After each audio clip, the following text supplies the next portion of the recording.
Masterclass Komunikasi Medis Terpadu. Selamat datang di Masterclass Komunikasi Medis Terpadu. Strategi penguatan keterampilan komunikasi terintegrasi dalam ekosistem pelayanan kesehatan. Saya Sandy Ardiansyah, bersama Dr. Tauhid Nur Azhar, akan memandu Anda melalui modul komprehensif ini. Mari kita mulai perjalanan yang akan mengubah cara Anda berkomunikasi di dunia kesehatan. Mengapa komunikasi adalah intervensi klinis yang kritis? Komunikasi bukan sekadar soft skill tambahan. Lebih dari 70% kejadian tidak diharapkan KTD di rumah sakit disebabkan oleh kegagalan komunikasi. Komunikasi adalah fondasi absolut patient-centered care, instrumen pelindung utama di tengah kompleksitas infrastruktur dan layanan multidisiplin. Tanpa komunikasi yang baik, keselamatan pasien dan tim medis berada dalam risiko tinggi. Anatomi makna, 5 titik kritis interaksi medis. Mari kita bedah anatomi makna komunikasi medis. Ada 5 titik kritis yang membentuk siklus. Komunikator, institusi dan individu, pesan instruksi dan fakta klinis, saluran, lisan, tulisan, digital, komunikan, pasien dan keluarga, serta umpan balik, respon dan konfirmasi. Setiap titik memiliki warning dan solution. Hindari jargon kaku, ambiguitas, distorsi antar media, dan kesenjangan literasi. Gunakan readback untuk memastikan kesamaan makna absolut. Pilar kualitas interpersonal komunikasi yang efektif bertumpu pada 5 pilar kualitas interpersonal yang berpusat pada kepercayaan terapeutik trust, keterbukaan, jujur tentang kondisi dan limitasi klinis, empati, memahami ketakutan pasien dari sudut pandangnya, sikap mendukung, ruang aman, tidak menghakimi, sikap positif, menghargai keunikan pasien tanpa diskriminasi. Kesetaraan, pasien adalah mitra setara dalam pengambilan keputusan. Kelima pilar ini membangun pondasi kepercayaan yang kuat. Psikologi pasien, dekode 3 kebutuhan tersembunyi. Pasien memiliki 3 kebutuhan psikologis yang sering tersembunyi. Inklusi, keterlibatan, takut ditinggalkan. Kontrol, otoritas, takut kehilangan kendali atas tubuhnya. Afeksi, kehangatan, membutuhkan rasa aman di lingkungan asing. Aksi klinisnya sederhana. Praktik 3S, senyum, salam, sapa, dengan kontak mata.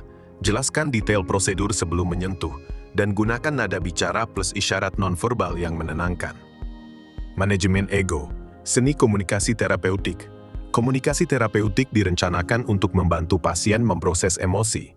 Hindari cross-communication, respons ego defensif, atau menggurui yang justru memicu penolakan medis. Utamakan adult-to-adult ego. Terima kondisi pasien apa adanya, tetap rasional, dan berfokus pada solusi. Pro tip powerful, gunakan strategic silence. Berikan ruang hening yang disengaja agar pasien bisa mencerna informasi berat tanpa terburu-buru.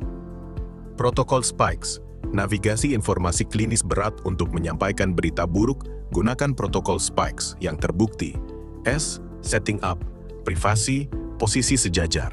P. Perception, tanyakan apa yang sudah diketahui pasien. I.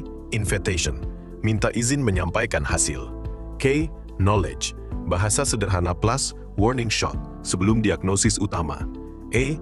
Emotions, validasi emosi pasien. S. Strategi, ringkas dan susun rencana bersama. Protokol ini mengubah momen sulit menjadi pengalaman yang manusiawi. Matriks audiens, kalibrasi presentasi medis saat presentasi, kalibrasi sesuai audiens. Untuk rekan sejawat, metodologi, limitasi studi, data statistik, slide minimalis. Untuk publik dan pasien, narasi cerita, analogi sehari-hari, gambar kuat, dan headline yang langsung jawab. Mengapa ini penting? Golden Rule, tepat waktu. Melebihi waktu berarti mengganggu asuhan pasien dan jadwal tim. Batasan etis profil digital. Fatwa MKK 29/2021, di era digital, etika semakin ketat. Jangan gunakan gelar dokter untuk promosi komersial.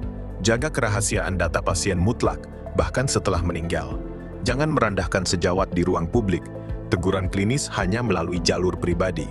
Terapkan batasan profesional ketat. Jangan terima pertemanan pasien di akun pribadi.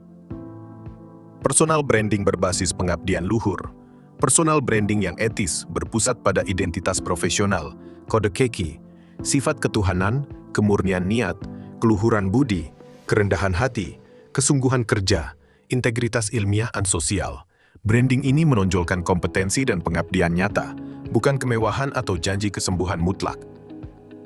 IPC meruntuhkan silo dan hierarki klinis interprofessional collaborative practice. IPC meruntuhkan hierarki senior, junior, dan silo profesi. Paradigma baru, semua profesional pemberi asuhan PPA bekerja sejajar dengan pasien sebagai pusat. Syarat budayanya, humility struktural, kesadaran diri, dan empati terhadap beban kerja profesi lain. Framework S-Bar, Standar Global Handover Kritis. Standar handover global adalah S-Bar. S. Situation, konteks segera dan urgensi. B. Background, riwayat dan data relevan. A. Assessment, kesan klinis Anda. R. Rekomendasi, tindakan nyata yang diperlukan. S-Bar menghilangkan asumsi dan menurunkan kesalahan asuhan secara drastis. Micro skills, menyusun kecerdasan tim di situasi gawat, gunakan micro skill scaffolding.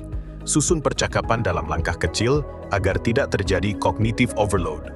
Teknik utama, tanyakan dengan pertanyaan terbuka yang aman. Bisa Anda jelaskan penalaran klinis Anda? Hasilnya, transparansi proses berpikir, kalibrasi persepsi tim, dan keputusan yang jauh lebih aman. Sintesis ekosistem, kerangka kerja ICCS.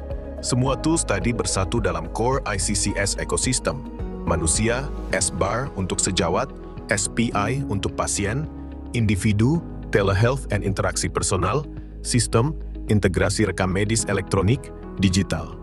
Ekosistem ini berjalan real-time, berbasis peran, dan selalu peka terhadap konteks pasien, menciptakan jaring pengaman multilapis. Era pelayanan kesehatan terkoneksi, komunikasi terintegrasi bukan formalitas administratif. Ini tameng pelindung utama, menjaga pasien dari bahaya e-klinis dan melindungi tenaga medis dari malpraktik.